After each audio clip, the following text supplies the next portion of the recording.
तुम्हाला माहिती आहे का, तुम्ही आतापर्यंत कडक चहा पिलाच नाहीये किंवा तुमचा चहा कडक होत नाही.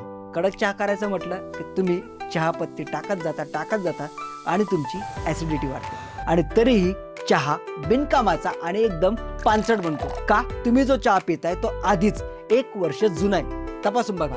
बाग, डिस्ट्रीब्युटर, होलसेलर, दुकान आणि सर्वात शेवटी तुम्ही. पिक्चर आम्ही बाकी आहे मेरे दोस्त, कारण मार्केटमध्ये आलाय संवाद चहा. हा चहा थेट आसामच्या बागेतून 4 दिवसात तुमच्या घरी पोहोचतोय. कमी पत्ती पण जास्त कडक चहा, ऍसिडिटी आणि चालतोही जास्त दिवस. नॅचरल रंग आणि नो केमिकल्स. 1 किलो चहा सोबत 3 मसाले फ्री आणि फ्री होम डिलिव्हरी, तीही फक्त 599 रुपयात. म्हणून सांगतो, हा चहा अजिबात ऑर्डर करू नका, कारण एकदा हा चहा तुम्ही प्यायलात तर बाकीचे सगळे चहा तुम्ही प्यायचे सोडून द्या. मित्रांनो, ऑफर लिमिटेड आहे, पण खाली दिलेल्या लिंक करून लगेच ऑर्डर करा.